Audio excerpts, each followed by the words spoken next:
Good morning and greetings, one and all. Super excited to be here for 5 Play Friday Live. Appreciate everybody joining this morning. I'm seeing if my technology is on my side today after Wednesday's misadventures. Boy, oh boy. But ultimately, the video we crafted out of it was at least decent. What an adventure. It really bummed me up for the whole day. Yes, Jason Hayes. Smash it. Smash that like. Look at that little animation I added on the comment. Oh, man. We are cutting edge technology here. Great to see everybody. The Zooch is in the house. Dan Kelly. Awesome. Mike Connors. Yeah, I can't. Looks like a sunrise. Les O'Connor is in the house. Billy Mack from that small little corner. Randy Wilson's in the house. Danny, good to see you. Mike Goodwin from Alaska. Capco from New Jersey. I could have told you that. I have a memory. And Marcel Bingham here in the South Bay of the Bay Area. We are expecting to have another warm day. Ed Terrell from Hoosierland. Excellent. Excellent.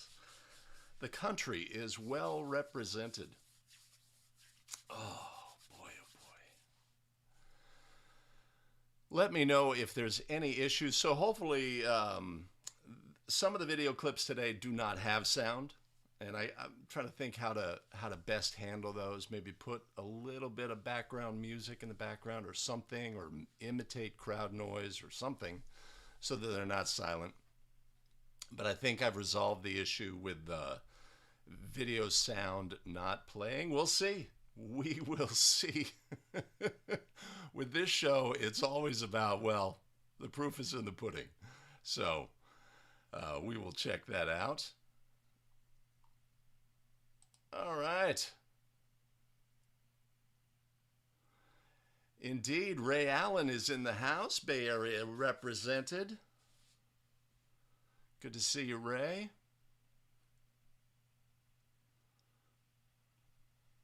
Okay. I like pudding too. I like pudding. Okay. Let's do it. Let's look at the rundown. Our live schedule here at A Better Official every Wednesday. Basketball Rules Expert Live. We talk about play scenarios, rules adjudication, text-based look at an understanding of the rules and how to properly adjudicate plays in National Federation of High School Basketball Rules. And then every Friday we have fun. We look at video. We look at plays. We look at the positioning of the crew, the demeanor, whether the correct official made the correct call, were the officials in the right position, looking at the right things at the right time, working the system, all of the components that we want to take with us onto the basketball court so that we can be excellent there. And then every other Monday we have a master class that initiates a week where we focus on a particular topic. This next will happen on September 27. Join us for a yet-to-be-determined masterclass. What? It is what it is, but it'll initiate a week of focus on a particular topic. If you are new to the live stream, my name is Greg Austin with abetterofficial.com. We craft video to help basketball officials get better. Put new in the chat. Let me know where in the country you officiate from. I'd be pleased to meet you. And at any point along the way during the display of clips today, you have a comment about the play itself or about the live stream, put your voice in the game and get in the chat and join the conversation there. A poll on the masterclass. Should we go with a poll on the masterclass? We could do that. We could do that.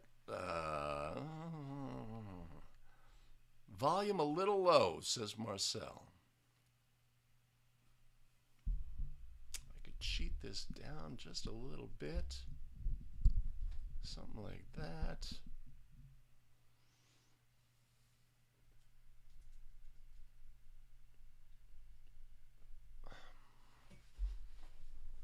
Let's try that.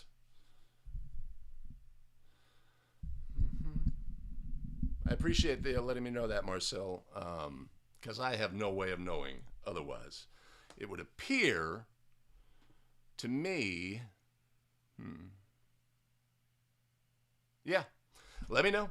Let me know. Hey, Dwayne, good to see you from South Carolina, where my son now lives. Excellent. Excellent. We could have Oliver and Gus make an appearance. The technology is being prepared. It's getting closer. The pet cam. Jason, I appreciate that. I appreciate that. All right. Okay, let's get this show started and do what we usually do. We go here. Analyzing game video, the key to rapid improvement as basketball officials. Sometimes officials want feedback on their video and send us clips. Today we have some viewer clips for analysis. Let's get started and look at those clips. Stick around.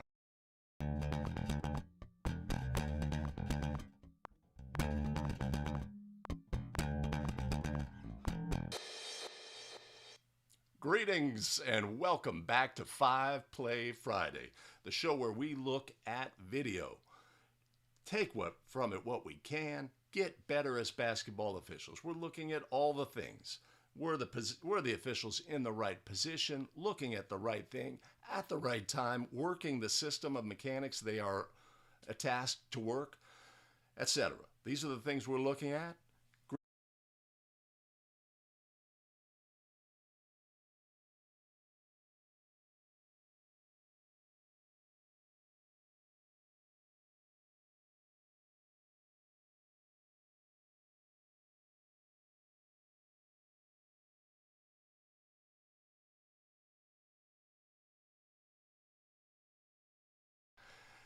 Have to give a shout out to our fantastic show supporters without whom the show would not happen. We've got Jeet Gulati, Jose Lansang Jr., Brian Maki, Tyler Matlock, and Thomas Hennion. Much appreciated and much love. You want to support the show? You can always head to abetterofficial.com/coffee. You know there's going to be a link in the show notes below. All right, today we're going to get started with some clips submitted by a young official. John Miller actually submitted these clips quite some time ago. We're just going to look at the plays for what they are, make decisions about things that could be improved, etc. That's what we're looking for when we look at our game video. Where are the areas for improvement? And we're looking for the basics. We're looking for fundamentals of positioning and the habits displayed by the officials, right? If our fundamentals are strong and our habits are strong, we are going to be in the right place, right time, looking at the right things. We are going to properly adjudicate plays based on a system of mechanics, a priority of whose call is it, etc. Are we working the system? It's all based on our fundamentals and habits. Okay, so that's what we're looking at today. And then stick around, we have a bonus play at the end, a correctable error play. That's always interesting, you know, when correctable error plays jump up and bite us. It puts a lot of pressure on the crew for various reasons, all right? So let's get started today with play number 1.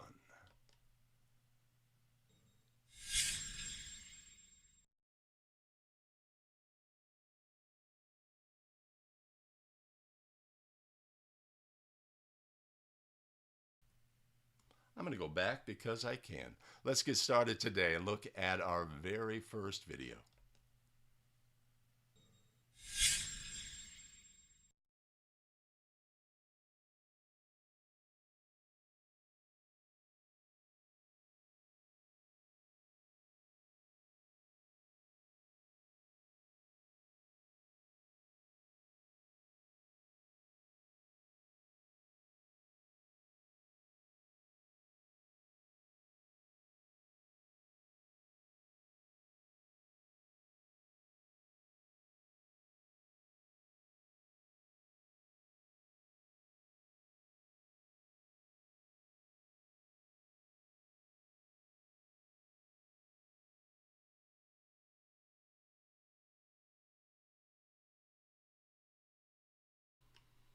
All right, simple block charge, right? Very straightforward. We have these calls in our game, but we want to look again at the fundamentals of the official, right? So we have this play submitted by the calling official. What are the things that we're looking at? And we can start and go back to the original play and start there. Yeah, but I'm not going to do that because that knocks my microphone out. So, right? So, positioning here, right? Our official is just off camera in a good position to officiate this play. This is not a play that we want, that this is a play that's going to catch us by surprise, right? Are we going to get beaten on this play? Absolutely. Absolutely. And that is not a crime, right? We are officiating. Somebody has to officiate that play where the two players are competing for the ball. So we are beaten in this instance. This is a fundamental thing that happens to us as basketball officials. What are we going to do, right? All we can do is do the best we can with what we've got, right? From this position, get an angle, get that defender.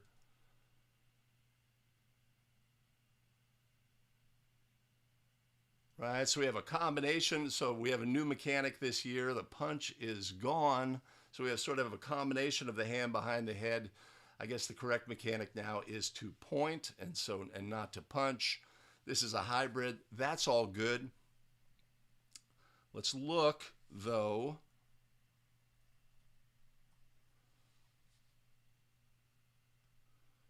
We got a little bit of the look back going on.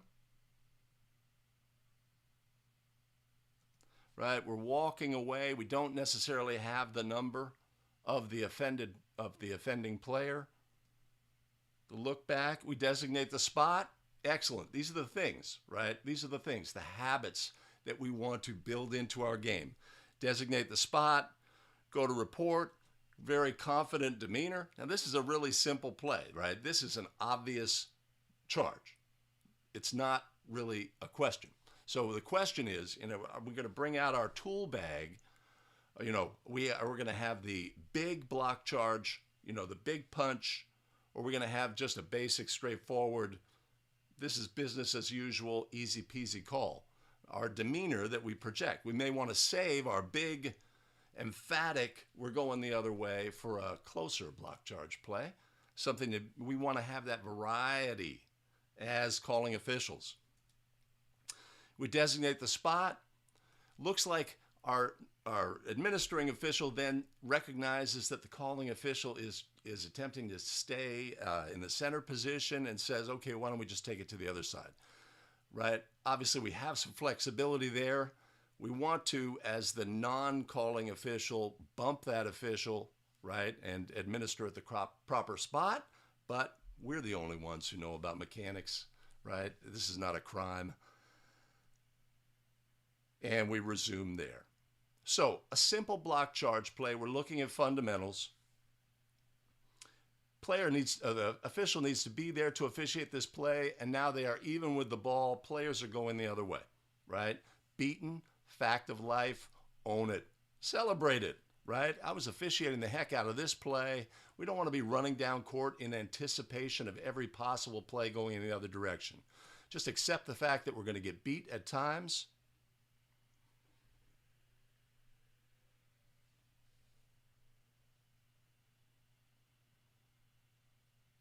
Easy charge, right? This is one of the things about this. Anytime we are officiating, I encourage officials not to give up their presence, right? Not to get hunched and bend over, etc., right? We project more confidence when we are tall and project that confidence, okay? So this is something I'd look at on this play, right? Maybe stop. We got a fist up, hand behind the head, and point, but stay up as opposed to something like this, right? And again, these are the habits and fundamentals we want to look at and incorporate into our game. But I appreciate John submitting the play. I should go there. Because that's how we get better. We analyze our game video. We look at the idiosyncrasies, the things we could do better, right? So on our initial play, the official could say, you have to make a decision here about how you're going to try to get the open look on the play. Am I going to try to outrun the play to the end line? Am I going to button hook and get straight in line? I have to find that angle, right? Has a good look here.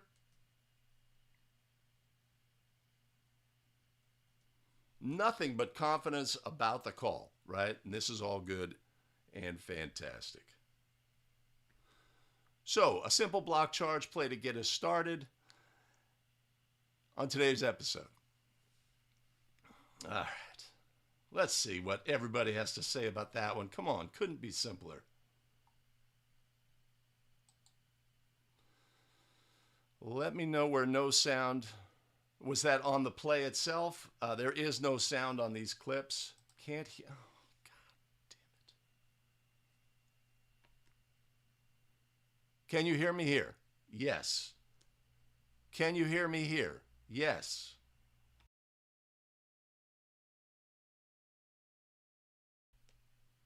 You should be able to hear me here. Huh.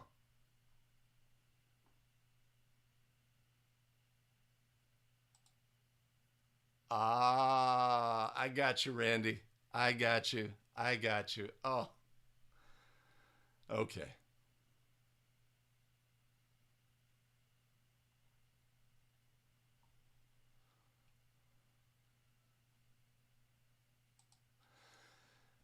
Danny, great call. I would hang out around the action more, right? So we see on the play that the initial move, once the call is made, right, once the fist up, we indicate, and then the immediate move is to the table to report. When we talk about our habits, right, habits, if we make our habit, my initial move is always towards the fouler. If I do that, is that going to slow me down? Is that going to make me more aware of players on the floor and the other players coming in, right? So we have that initial contact between two players, and then we have players coming in. Teammates saying great job and picking their player off the floor. Sometimes non-teammates coming in, right? And we may need to be aware of what's going to happen on the play. So our habit displayed here is I've got the call, immediately start moving to the table. If we could change that and say my habit is either to stay put or take a step towards, then we're in better shape.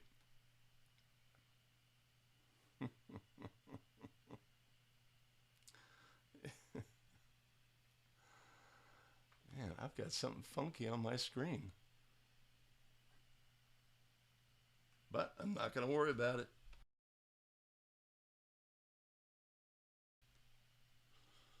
All right, simple block charge play to get us started.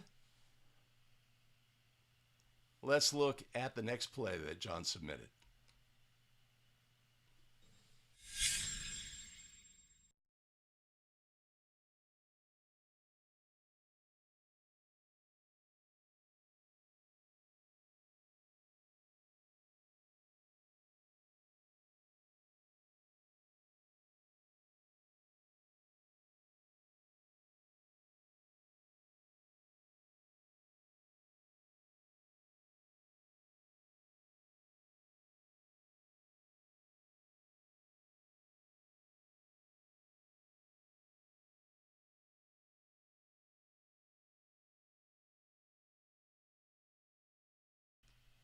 All right, so end of game scenario. We're coming out of a timeout. Again, we're going to look at habits of the calling official. Habits of the official. Fundamentals. Volume is just really low. You can be heard, but the volume is low. Got it? Got it?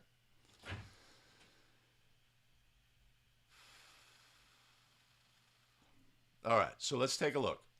This is coming out of a timeout, right? We want to be very clear about, is this a designated spot throw in, or does the player have the opportunity to move along the end line? We want to make that clear to the player who we are administering the ball to.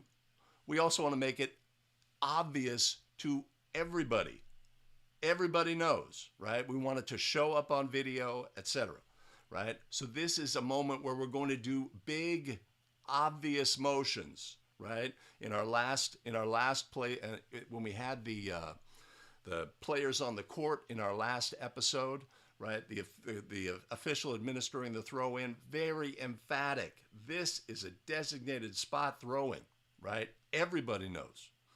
So we have sort of a intimate moment between the official and the player who's going to be the thrower in, and there is a signal, but we could be better there. We could be more emphatic, more obvious with that. I'm going to put this up here. We'll go there. Okay, let's move.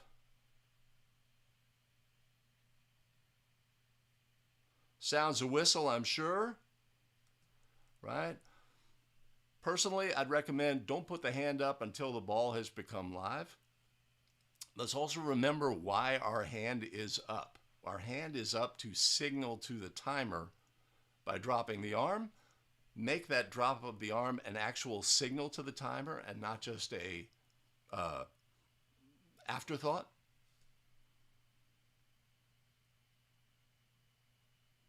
Right? Could be a little more emphatic. Also look at the position of the official. In this instance, we are on the court.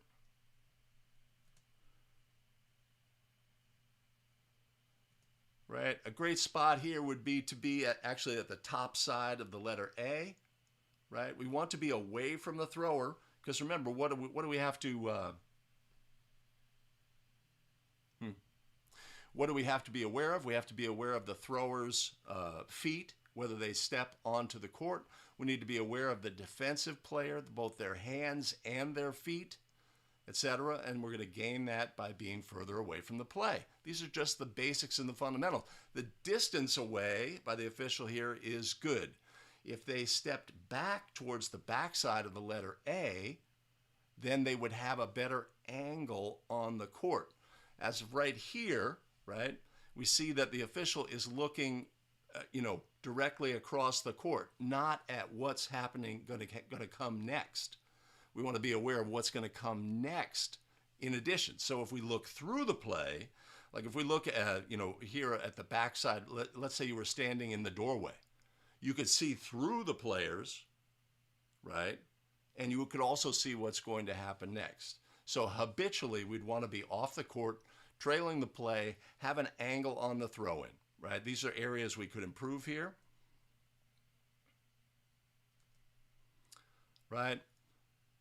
It's a fouling situation. This has been a point of emphasis, and it will continue to be a point of emphasis, intentional fouls in an end-of-game situation.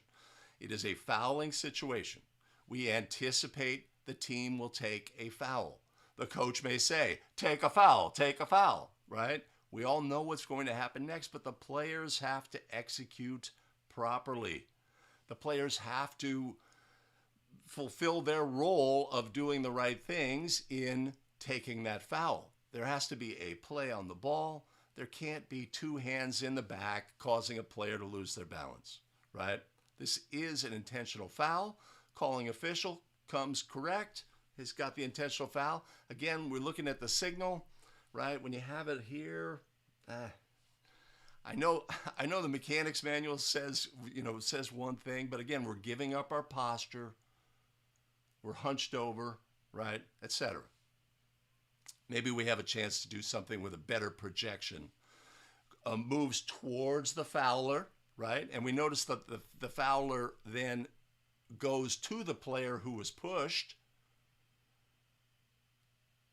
Two players, right? Great sportsmanship. Fantastic. But we want to be on the scene to evaluate the fact that it was great sportsmanship. And anytime we have great sportsmanship on the court, tell the players, I really appreciate that.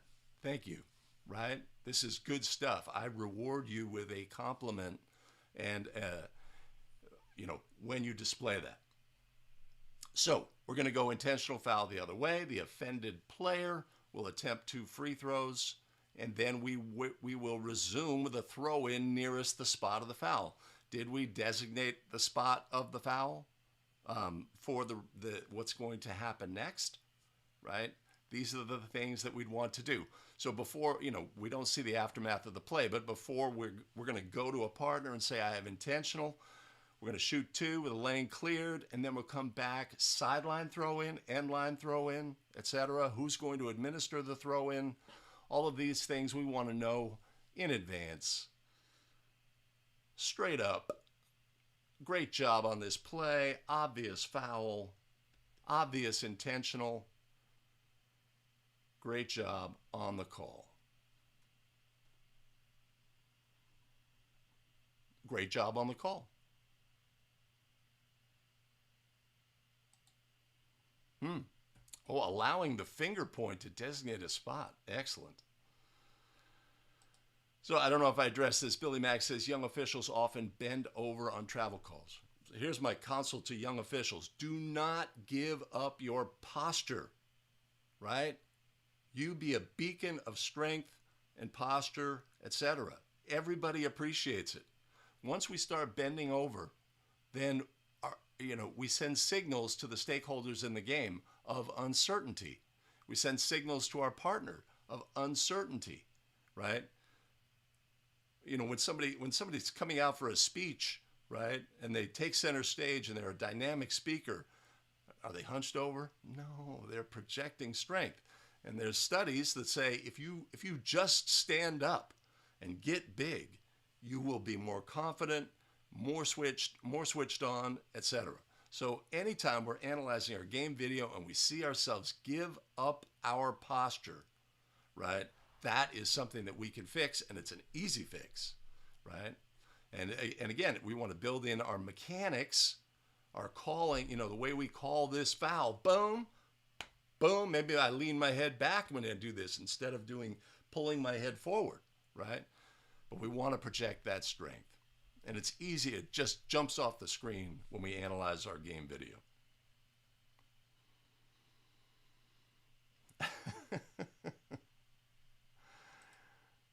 Okay. All right. We are good on sound. I appreciate everybody's feedback.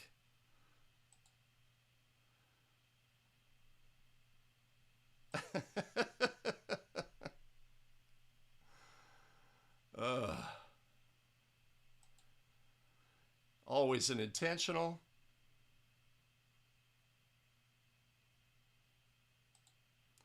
Randy's talking about the positioning. Angles, angles, angles. Mike doesn't like his positioning. And on the court, exactly. This is a 3-person game. Ben Howard. Maybe implying that you want to see the center official here. Like, where are you going to be if you are the center official? We could certainly expect to see them make an appearance on the game video.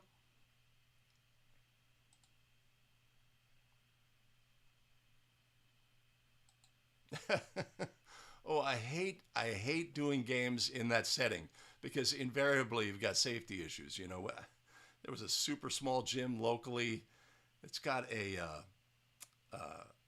drinking fountain like 3 feet off the court. And it's like, come on, man. So many bad things can happen. So many bad things, right? And you attempt to pad it, and then the padding interferes, etc. People,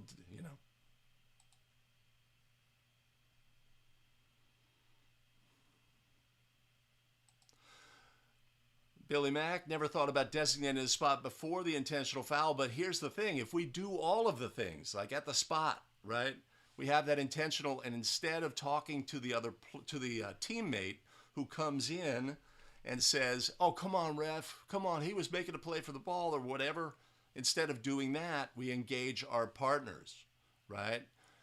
Hey, partner, I have intentional. That player's going to shoot 2. We'll come back in on the sideline, end line. We take care of all that business, then, we're better off. We're better off. Okay. All right, let's get to the better play that John submitted. So those are 2 basic fundamental plays. What are we doing? We're looking at the calling official, habits and fundamentals. habits and fundamentals, right? These are going to jump off on every single play we adjudicate. Every time we move from one end of the court to the other, we're going to be, displaying what we have, right? Right now, where I am as an official, these are the fundamentals and habits that I display or I don't display, right? My fundamentals on positioning are great, fair, good, fair, or poor, right? It's simple. It's as simple as that. It either, the results are the results. I was out of position, I was looking at the wrong thing, and I missed the call, right? There's obviously room for improvement. But again, the habits as well, the way that we handle the spot of the foul, the way that we move to the reporting area, the way that we report, the way that we then communicate with our partners and the other, have a conversation with a coach, maybe explaining a call, etc. All of these habits are on display, and this is what we're looking at. So, John, thank you for those 2 clips. Let's look at the 3rd clip John submitted.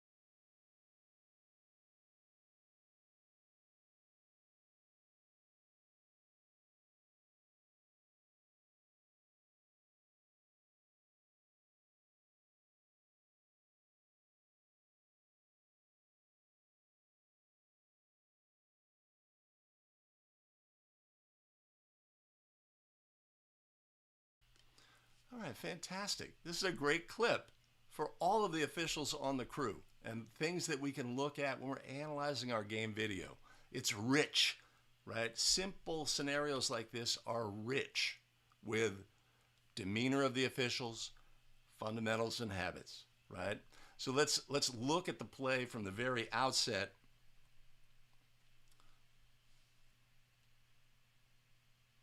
Ay, ay, ay. Let's look at the play from the very outset and analyze all the things. First of all, let's take a look at the lead official and the habits that they display. They are displaying habits on this play. What are the habits that they are displaying?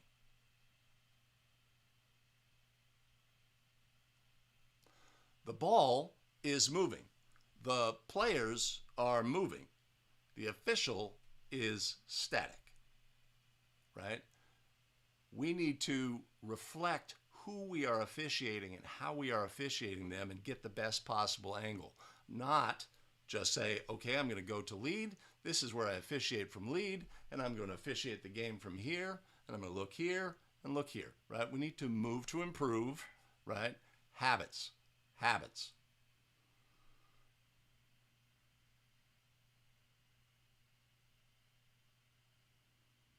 Okay, so we have a double whistle on a rebounding scenario.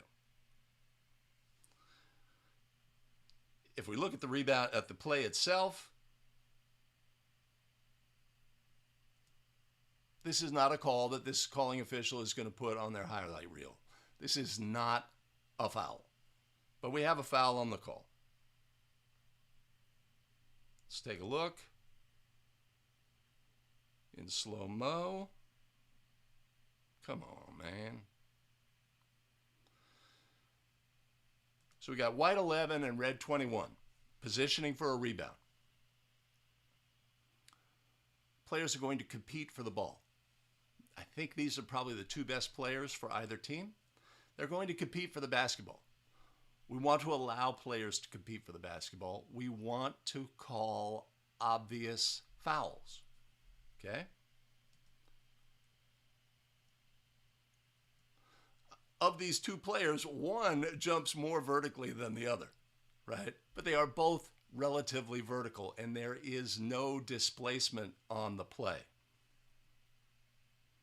Players end up tied up. The lead official on the end line has an open hand and immediately comes with a held ball signal. Okay?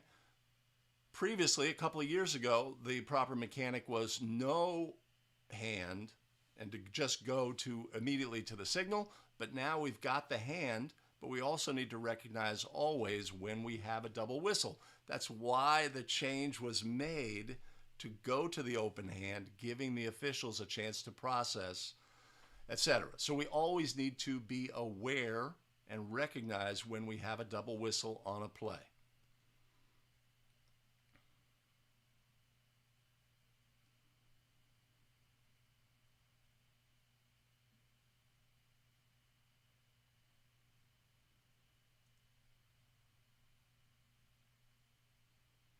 All right, so in my judgment, our calling official has got this play wrong.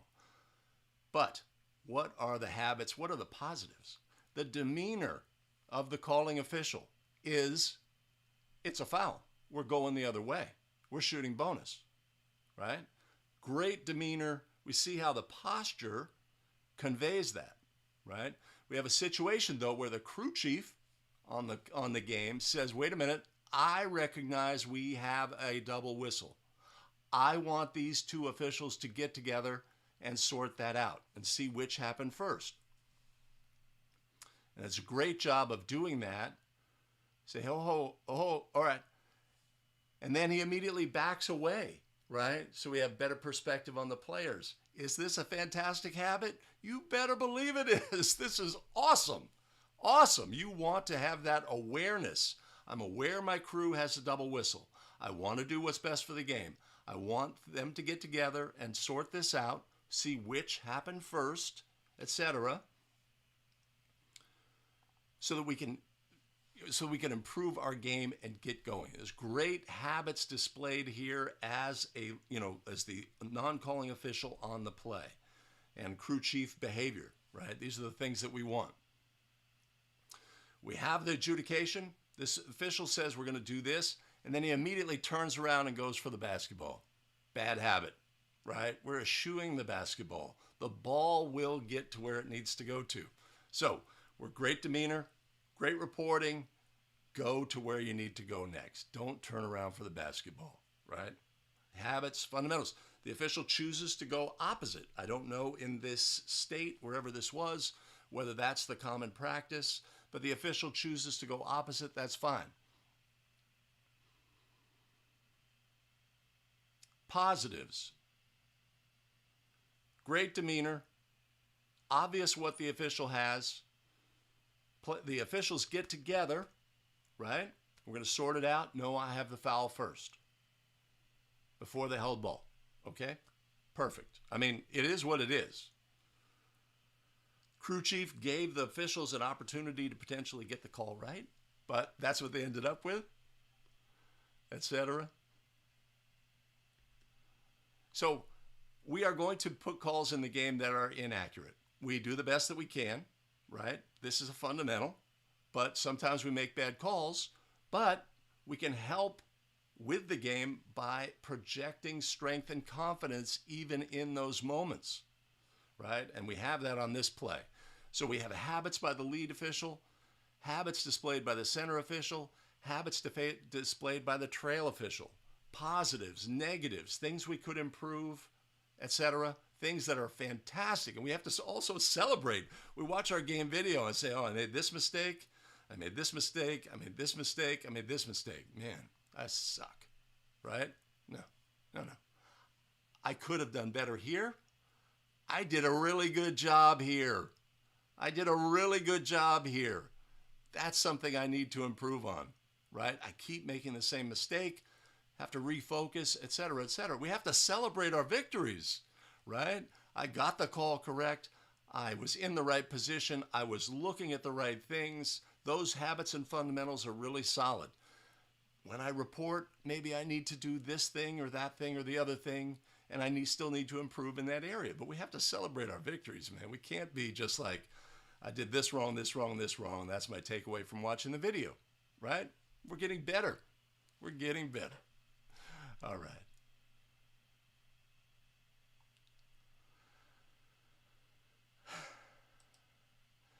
Yeah, nobody likes the foul call. The foul call was wrong.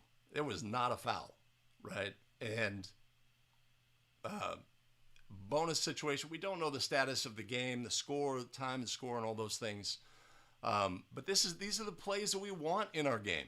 We want those two players competing for the basketball and displaying their athleticism, right? We don't want to officiate that out of the game. We want to call, in this situation, we want to call the obvious where 11 knocks the other player out and then gets the basketball. That's an obvious displacement foul, right?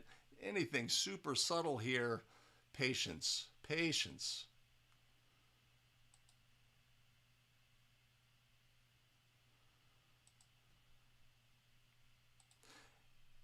Dan, this is rough. It's call incorrect. It's call incorrect, right? That's what it is. Not aware of the double whistle.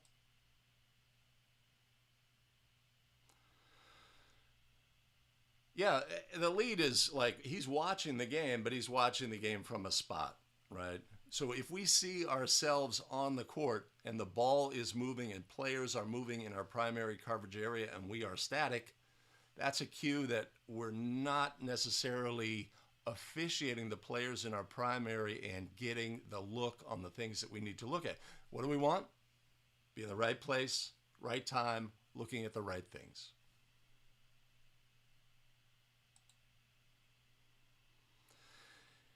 You know, so those two officials had a chance, right, to come out of this scenario with a different ruling, right?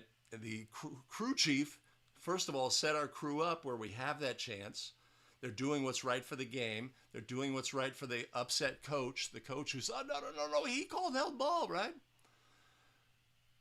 We set the table, but in the end, the calling official, if they say no, I have the foul before they got to, before the ball got to the apex or whatever, what are we going to do? Right? What are we going to do? Yeah, he reported, I think he has an 11 white. Okay, so let's also watch the behavior here with the player. He puts a hand on the shoulder, like maybe he thought that's what happened. That is not what happened on this play. But again, a missed call is a missed call. It is what it is, and it's going to happen in the game.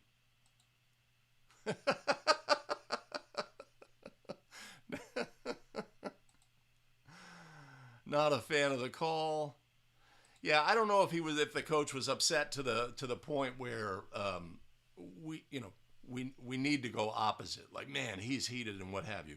But we do notice that once the official reports and they turn around for the ball, they essentially begin to wander, right? We also want to know when we wander on the court. We want to have purposeful movement. I know where I'm going. I'm going there now. Again, what do we display? Strength and confidence, right? So if we look here, right, once the official reaches this point where they're going back for the basketball,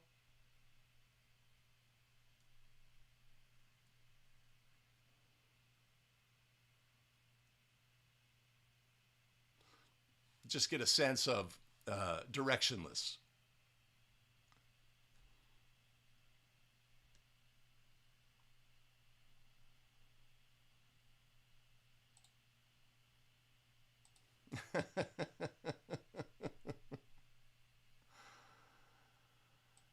Danny, double whistle should always go to the primary official.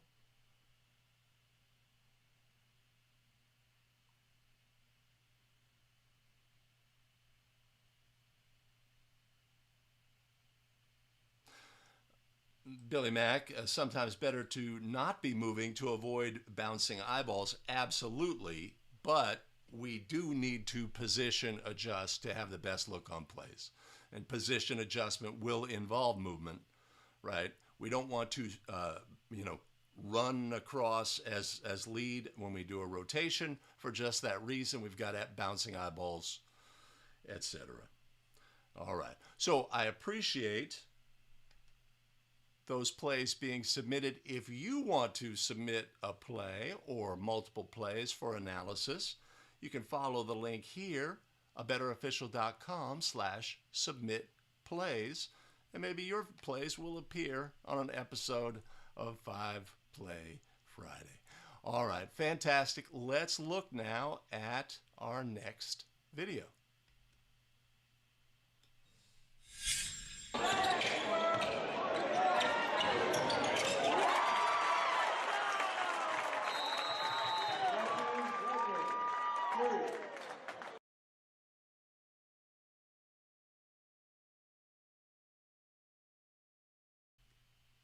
Pretty straightforward. This is a delay of game warning situation. We see this from players. Their team has scored a goal. They pick up the basketball and throw it to the official, right? Preventing the team from collecting the ball and putting the ball in. We want to be really aware when these situations occur in our game. Sometimes they occur with a team that is pressing, and they want to slow down the administration of the throw-in. Sometimes players just out of habit, make that decision. Like they want to make the game better. Here's the ball. Hey, ref, here you go. I know you're going to administer the throw-in, right? But this is a situation that leads to a delay of game, and a delay of game warning, rather. And again, what do we want to do? How do we want to handle delay of game warnings? It's kabuki theater. We have to go through a process so that everybody knows, including Grandma, 14th row. Come on, can't hear so well, can't see so well, but she knows, oh, that's a delay of game warning. Grandma's pretty switched on. But we need to inform the book, delay of game warning on white. White, coach, that's a delay of game warning on your team. So their partners know, partner, delay of game warning, right? Everybody knows. So that when something else that would rise to the level of a delay of game warning occurs later in the game, we would have a team technical foul by rule. Now, we were looking at habits of the calling official in the previous, or the officials in the previous clips. What do we have habit-wise on this play? Right? This shooter is the responsibility of the trail, right? Do we stay with our shooter? Let's see.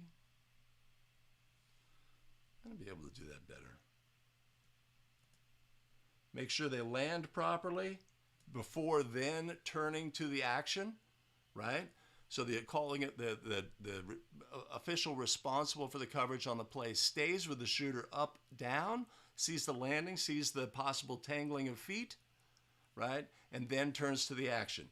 In addition, afterward, after the shot, habitually stepping down for rebounding and not disengaging, not anticipating, well, the other team's probably going to get the ball and we're going to be going the other direction. Simple habits that you want to verify. Yes, I displayed the habit. Yes, these are all good things, etc., right? We talk about posture, great posture by the trail official here as well. The lead official has good position for a ball that's in the corner. They're not too tight. We don't want to see an official on the T on the end line here, or the S, maybe a little bit further outside. A lot of times we see lead officials who are too close to the lane area when the ball is wide.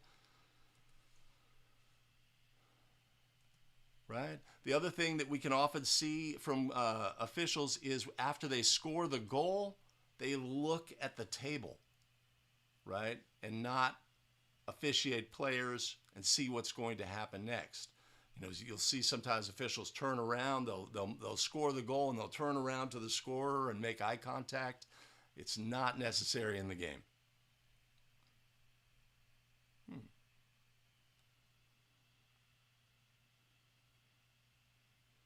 Let's watch our center official. Ball goes in the basket. Following the players, maybe left a little bit early. You know, our first reaction as center official, the ball goes in the basket, is stay put. Read the players, etc. These are the kind of things we're doing. It stays open to the floor, though, by mirroring the signal. Fantastic. Fantastic. All right. So, simple delay of game warning.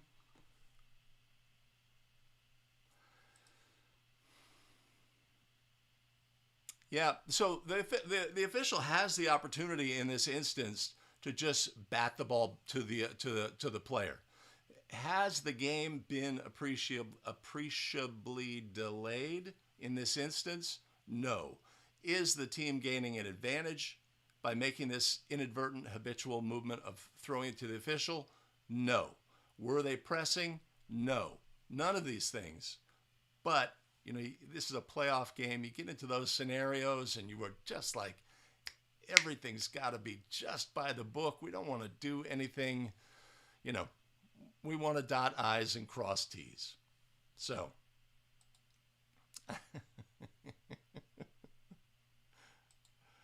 what was the Music Man reference? I am the trail official on this play.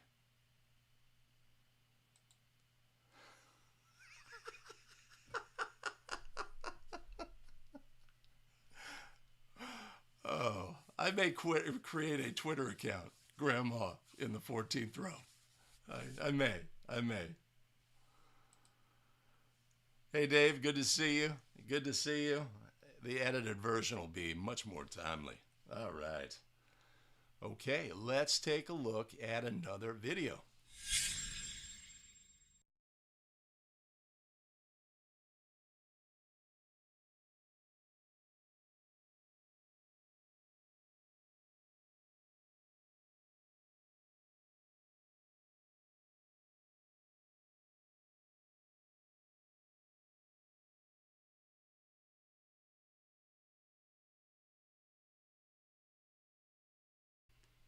All right. So, what are the key components of this clip? We have to be aware of the game situation, right? So clearly, we'd be coming out of a timeout here. What is our game situation? Our visitors here are down by a point with 0.4 seconds remaining. They have an end line throw in, and they can move. We have to anticipate this play, right? These plays are much more popular, and the team is basically out of options. Their only option on this play is to throw a length of the full court pass. The ball is either tipped or quickly released. You know, we do have the ability to catch and shoot with 0.4. But the team is really in an absolutely tough position. The chances, statistically, of them being able to get a shot off are extremely small. So coaches now say, well, what can we do, right? We can create a situation where a defender, right, runs over our player. We're in the bonus. We get free throws. We win the game, right? So anticipation on this play and being aware is the most important thing, okay?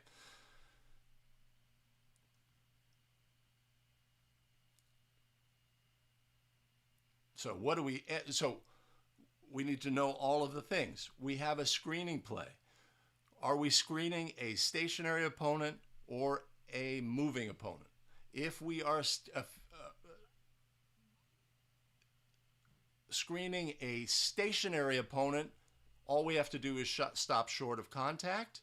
If we are screening a moving opponent, we have to give them time and distance. That's our first thing that we need to judge on this play. And then, of course, we need to judge the legality of the defender. Notice that left foot steps out of bounds. That player is in an illegal screening position by rule at the high school level. I would assume it's the same at the collegiate level. I do not know. But these are all of the things that we need on this play. Notice the official has students behind them, got fans behind them. They're like in a tight spot.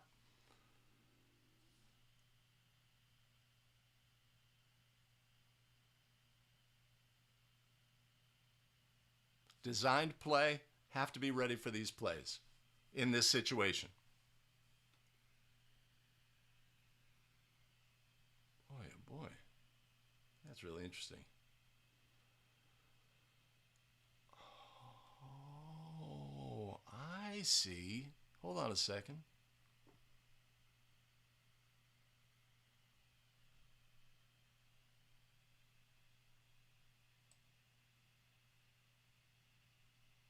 Interesting. Okay. Paul Sullivan in the house. Left foot is out of bounds. You got it.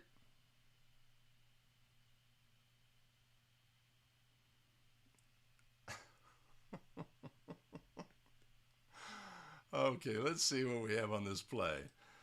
Ben's got a block. Danny's got a block. Team control. Billy Mack is just like focusing on the Music Man.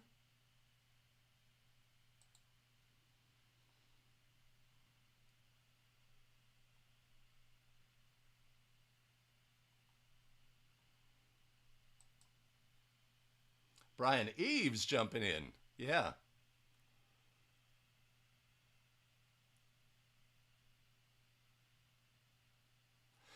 Right? So, key component here is we are coming out of a timeout.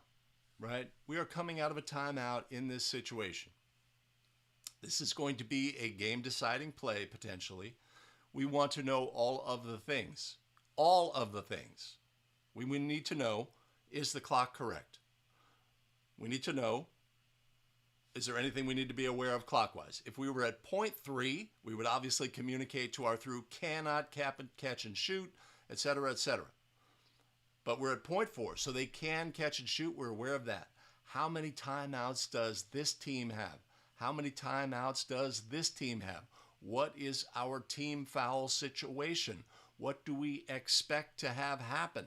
We try to anticipate plays and be in position for plays. Now, on this play,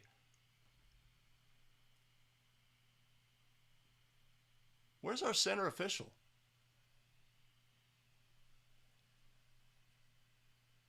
Division line? Yeah. Okay, he's like a 28-foot line. He's got to look on the play. Okay, we're all good there. We want to, sometimes if teams have timeouts available, they will come out onto the court. The ball gets made live.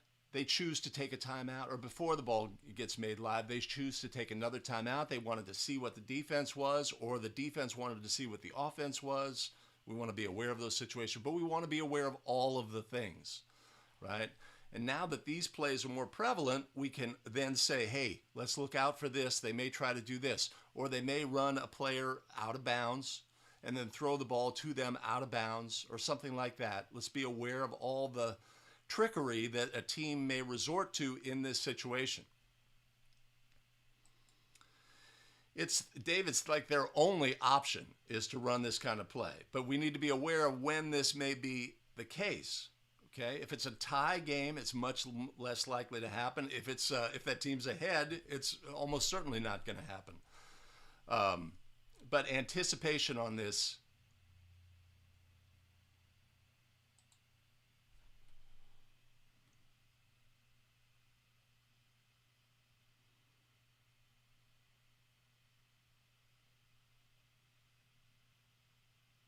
Yeah. Looks like the call is a block.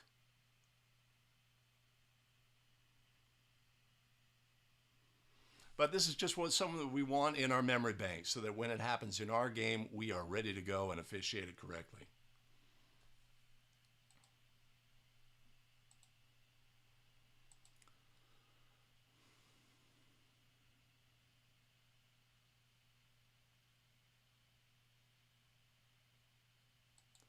Wow. Danny says, knows a D1 official, very similar, uses the same mechanic, but then reporting, team control. It sounds like he made a mistake reporting, lost a game for this. That's one of the things that is a factor. At the highest levels, there's accountability for mistakes. At lower levels, at the high school level, there's very little accountability. Sometimes there could be accountability for officials, but for the most part, that's the thing that's missing at the high school level is that accountability. So we have to generate our own accountability as an individual because we're not going to have supervisors who are going to hold us to a high standard, etc. Now, you may have a supervisor who will hold you to a high standard and there will be accountability and you will be potentially penalized for making mistakes. We're always at risk of kicking a rule in a key situation. But that is something that's definitely lacking at the high school level is that level of accountability and, penalizing officials for making game affecting incorrect rulings. Oh, yo, Yurt, brand new official, got the packet. Awesome. I hope you have a great season.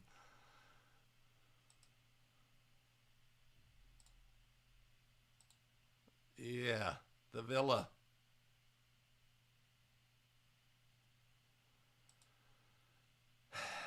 But Jacob, I would say this is a play that needs a call. It's a play that needs a call. Black said we are going to do this thing to try to, have an opportunity to win this game.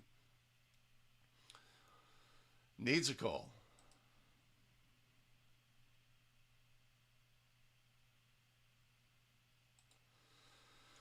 Right. So if the player was inbounds legally, we need to make a determination about whether they were screening a moving opponent.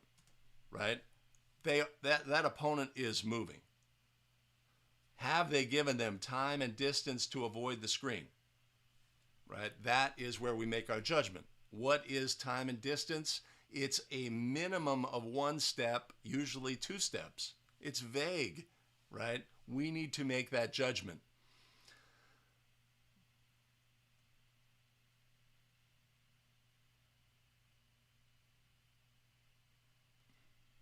Yeah, we need to make that judgment.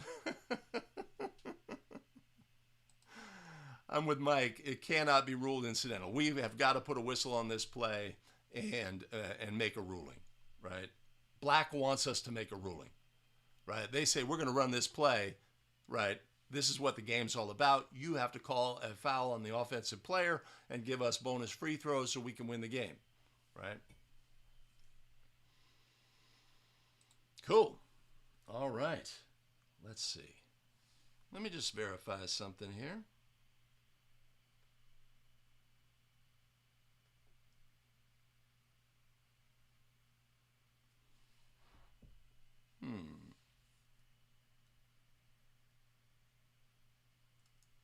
Okay.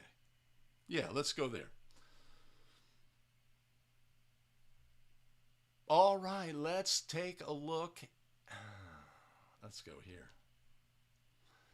All right, let's take a look now at a bonus play.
All right, correctable error scenario. The original call, it's truncated at the video, but we have a blocking foul, end-line throw-in. Bonus free throws should have been awarded in this instance. The game resumes, the game continues, and then the lead official ultimately says, hey, wait a minute, that should have been bonus free throws, gets the crew together, and they administer the bonus free throws. Correctable error scenarios, they're going to happen in our game, like it or not. They're going to happen in our game. We need to know how to adjudicate properly, and we need to know fundamentals about status so that we can make those determinations. Okay? So in this instance,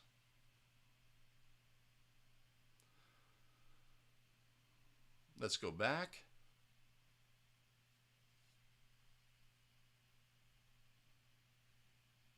To here. Merited free throws should have been awarded and were not awarded. The ball was made live.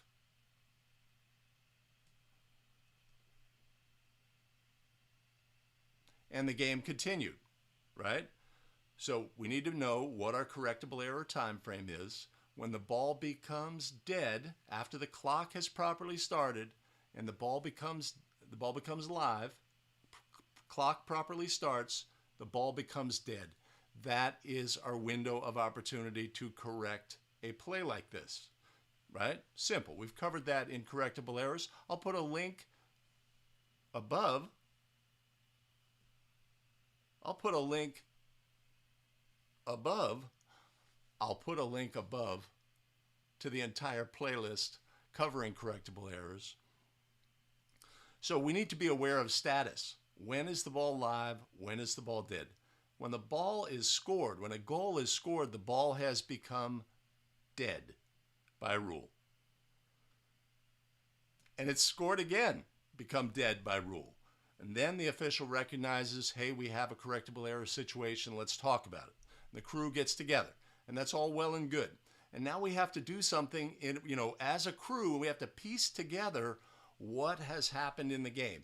This is hard. This is a hard thing to do. Like the play could have gone up and down with no baskets for a couple of minutes. It's always possible. So, but what do we know? Well, I know the goal, we just scored a goal, right? And I know that we could take those things and say, hey, if a goal is scored, the ball becomes dead, right? We know status, and so we can make the proper adjudication on the play. Okay? So the crew makes a mistake here, awards the merited free throws after the correctable error time frame, and of course that's what we have to determine as officials is it a correctable error? Is the correctable error time frame, is it still allowable to correct? And then we can correct. If it's not a correctable error, and if it's not within or if it is a correctable and not within the time frame, we cannot correct by rule. Okay, so what are we doing today? We're looking at habits. Okay, let's do that. Let's look at the habits of the crew, right? So we have a blocking foul and an end line throw-in, right? Good. Blocking, end line, strength is good. I guess we're wiping a basket. When the official's moving to the reporting area, would we describe this movement as purposeful? Right? We're reading the body language of the calling official. Are they projecting certainty and strength?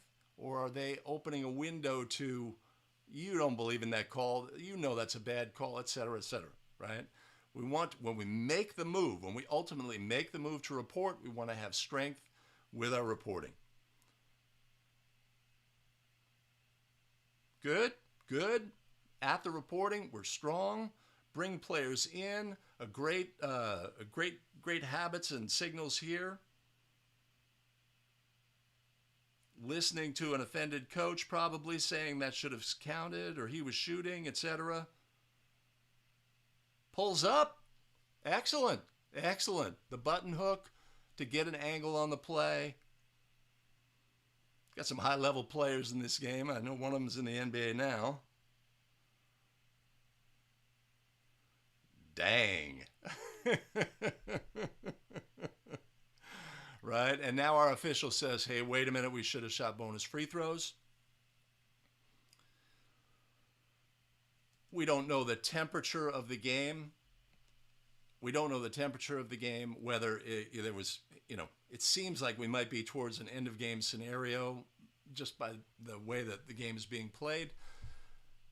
Not necessarily competitive, but all three officials get together, leaving players unattended. Is that a habit that we want to bring onto the court in our game? Like if we're going to have a super brief conversation, but if we're going to have an extended conversation, we've got to take the variable of players on the court out and move them to their benches.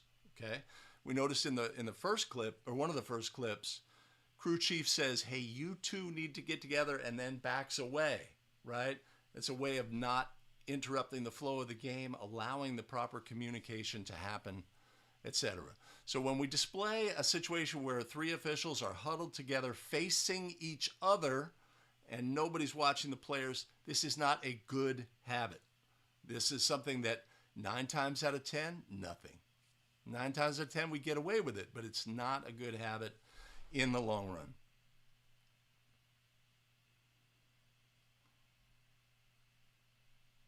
Yeah.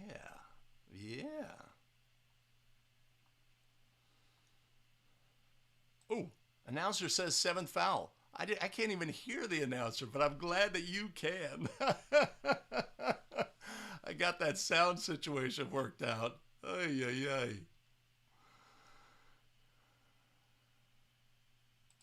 They are large stripes. If you are from a thin stripe area and you see these large stripes, it's like, oh my God. Too late.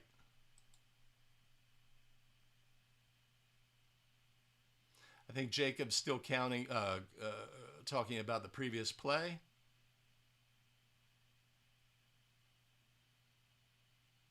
And a great point that,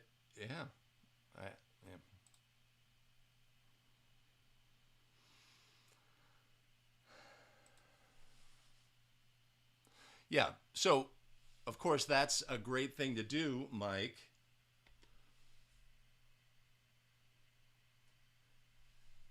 Right? If we review the play, we could say, okay, when was the window closed? Right? The mistake has been made, the ball becomes live. When does our window close? The ball is still live. The ball is still live. The ball is dead by rule. Okay? When does the ball become live on the resulting free throw? When the ball is at the disposal of the thrower, and in high school, when the official begins their count. Of course, habits. So you are the official. There is a throw-in after a made basket. Do you habitually begin a count even when it's almost an instantaneous throw-in? Do you habitually have that count? You could pick nits about the situation here, but this ball has become live. I mean, it's certainly live at this point. So our window has definitely closed. But that's a good point, Mike. And also in a correctable error situation, we want to say, okay, window opens, clock runs, ball becomes dead. When does the ball become live again? Right? Having a complete understanding of that sequence is critical. Again, there's a link above to the entire correctable error playlist if you need work in that area. I hope not. If they disallow the three-pointer, that would be a tragic compounding of errors and something that accountability would need to take hold.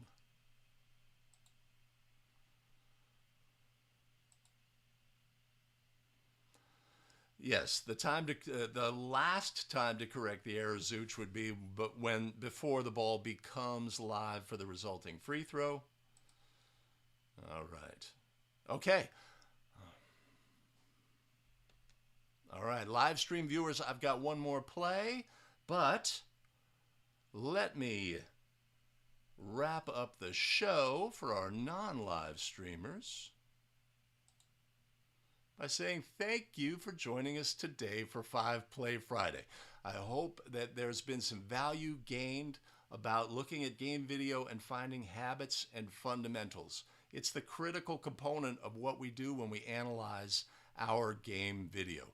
If this is the content that you find valuable, now would be a great time to do all the things, you know, the things. Like, subscribe, and notify so you don't miss out on any of our new content. Allow me a moment to thank our fantastic show supporters: Jeet Gulati, Jose Lansang Jr., Brian Mackey, Taylor Matlock, oh my goodness, Tyler Matlock, Thomas Hennian. Much appreciated and much love. You want to support the show? You can always buy us a coffee. You can head to abetterofficial.com/coffee. You know I'll put a link above and in the show notes below. Fantastic. We have additional video content for you here. I've made a selection up here. YouTube's made a selection down here. You make your selection. Choose wisely. We'll see you in the next one. Take care.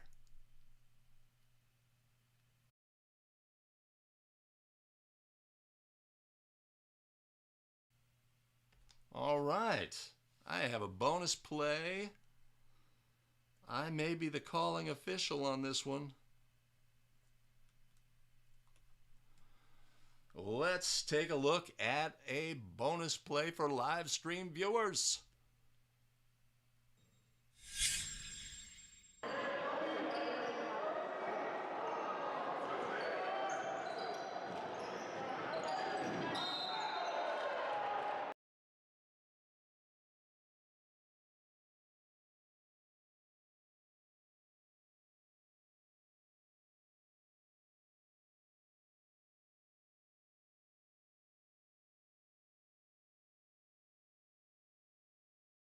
Right. Well, I believe that the official is convinced what they're calling is correct. Okay, not the best angle on this play. I wish we, I wish we had the multiple angles and etc. We have a shooter who goes up and a defender who attempts to fly by. The shooter extends a leg into the path of the defender, causing the defender to fall. Trips the defender with their extended foot. The official rules a player control foul. Was the official correct? Yes or no?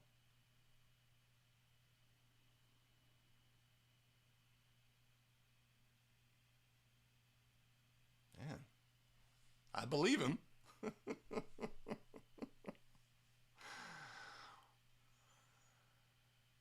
All right, let's do all the things first. Let's look at habits, okay?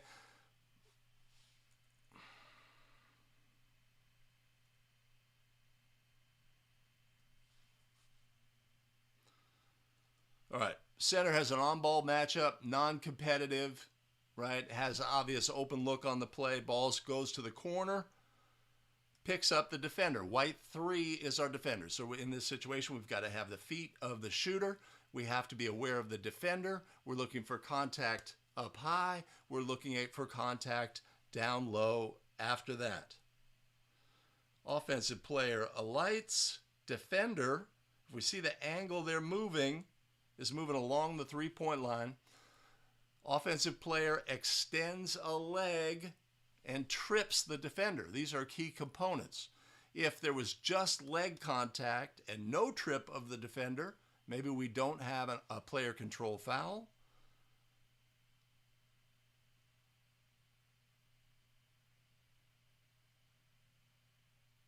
All right, this is from a couple of years ago, but what do we have? So we have habits. We have a fist up, which is, of course, what we always want. A fist up, a moment, a chance to process.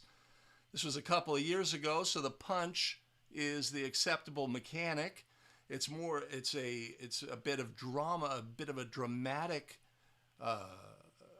calling of the foul. Remember previously we had that obvious block charge, and we discussed how, we want to have a spectrum in our repertoire of how to call fouls. Some fouls are just really straightforward, boom, right? We're going the other way. Great calm demeanor. Others maybe rise.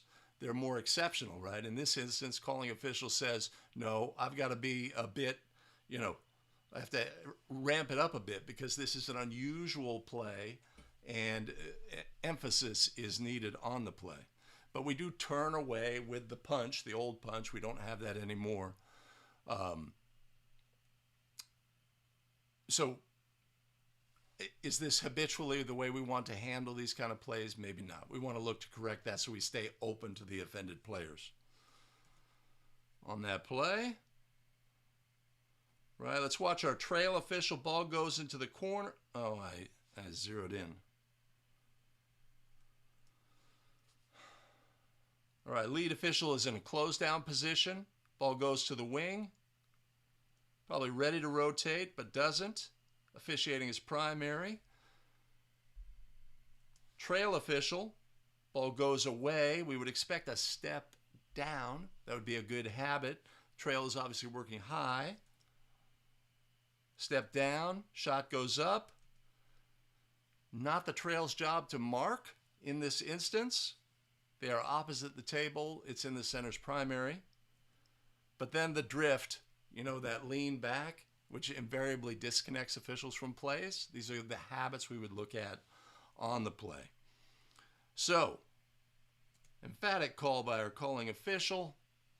He says, yeah, we're going the other way.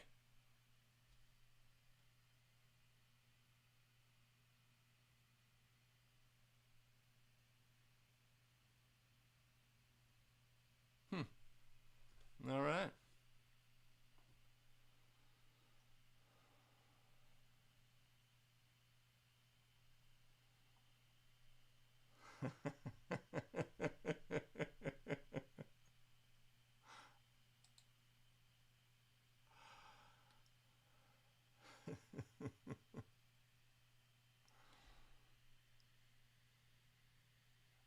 Yeah, we don't see the aftermath. There was certainly some explaining on this. Jacob says, controversial, need to be 100%. Yes, absolutely. Absolutely. And so need to be 100%, yes. Also need to project that you are 100% as well. So that's the kind of thing that we would want to jump off. If we make this call and it's hesitant, or, our demeanor is hesitant, we have something, we have a different situation, right? If we could sell this and say, oh, no, 100%, he extended. Offensive foul, we're going the other way. Coach, he extended a leg unnaturally. He tripped him, right? It wasn't a natural shooting motion. Whatever language you want to use, we want to, if we're going to make this call, we want to be 100% and project that. It's funny. A couple of years later, in a state final, this team had a similar call go against them late in the game. So he'd seen it before. Les has a thumbs up. Okay, Zuch has a T, right? Let's think, though, what the sequence of events was. The defender was attempting to, affect the shot, but was moving in front of the shooter, right? Shooter goes up, shooter goes up, defender's flying by. No, defender is flying by, but the shooter's leg extends and trips the defender, right? The trip of the defender is the key component of the play. If there had been just like minor leg contact and the defender's allowed to move by, and we just have a no call on the play. This, of course, is like a point of emphasis for the NBA in the upcoming season. Our opportunities are no call, even though the airborne shooter was contacted, because we're judging that the airborne shooter created the contact. So we have an opportunity for a no call, or if you have a player who's falling down and you want to assess a player technical foul for flopping, that is an option as well. But the key component here is the tripping of the defender. Once the defender is tripped on this play, then it is not incidental. It is not a no call. In the calling official's mind, it needs a whistle, and we're going the other way.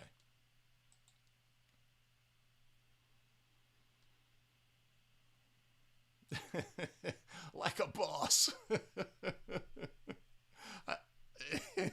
I'm pretty impressed. It's like, I believe him. Grandma, she says, well, I don't know whether the call was right or wrong, but I believe he knows what the call was.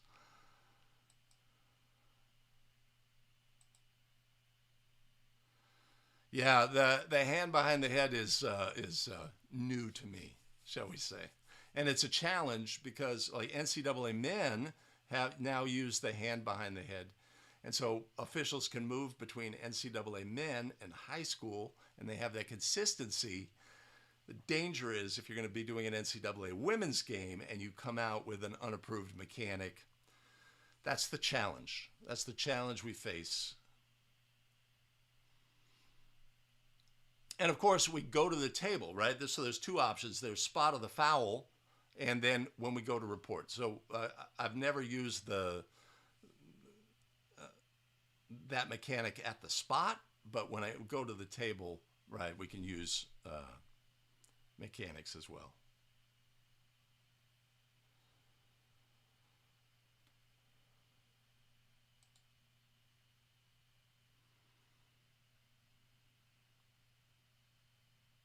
Well, this player, Mike, this was an airborne shooter. This is an airborne shooter by rule, right? So it'd be the same as if our airborne shooter displaced a player and was charging. So I would not call this a common foul by rule. You could convince me otherwise, maybe.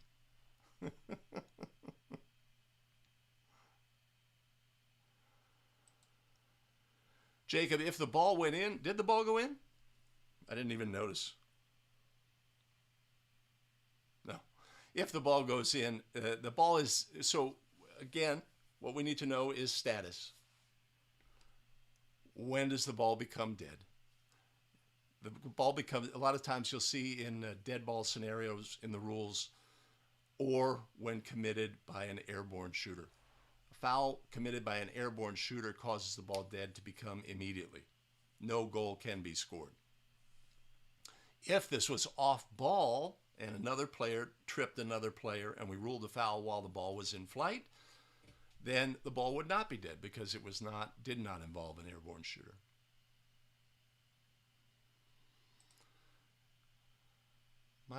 He loves the punch. Well, there is no tripping foul in high school by rule. So it is a player control foul. Yeah, Jacob. So Jacob's big. He talks about decking a coach on the sidelines. If that coach was in the wrong position on that, of course, there's a very famous clip of an official. No, it wasn't an official. It was a coach. The call was made by the lead, and the coach is like, yes! And he throws an air punch in the direction going away, and the trail official is right there and takes it right in the chest. I guess if we had an errant coach in this situation, he would have been at risk. Les has player control on this.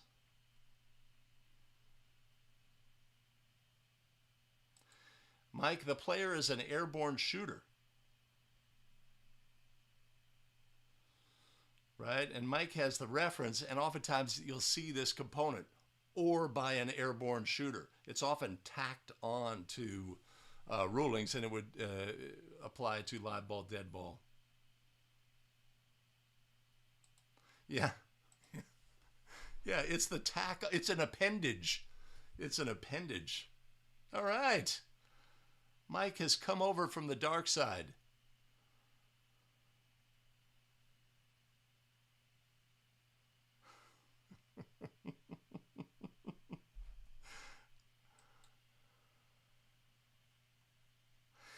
Yeah. Yeah. Yeah. We. Yeah. Someday NFHS will approve the trip signal, but somehow officials will bring it into the game as subtly as possible. Again, when we report fouls, we obviously want to be as clear as possible. And if we can paint a picture with our signals, right? So illegal use of hands is, slightly out in front with this.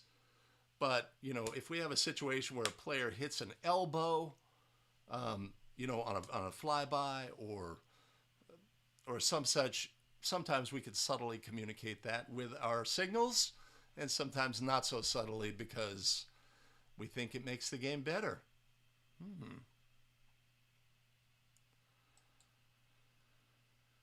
Danny, so by rule, are we allowed to assess a technical foul for this? So by rule, we can assess a player control foul for this. We can have a no call on this. Or if we felt that the player fell on their own, was faking being fouled. I don't think that was the key thing here. They were not faking being fouled. They were attempting to draw a foul and did it poorly. But if a player attempts to if a player fakes a foul, they can be assessed a player technical. Ooh.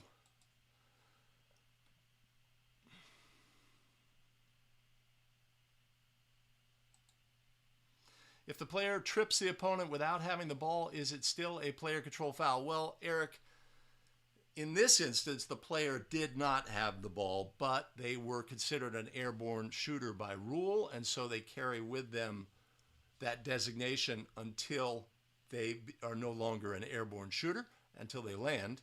If a player without the ball, not an airborne shooter, tripped an opponent,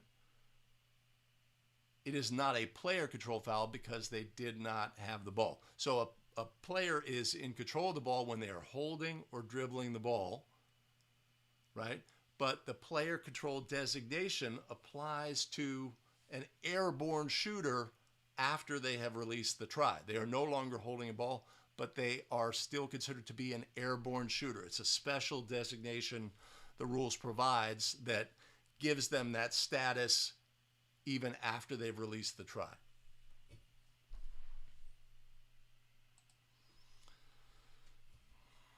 Yeah.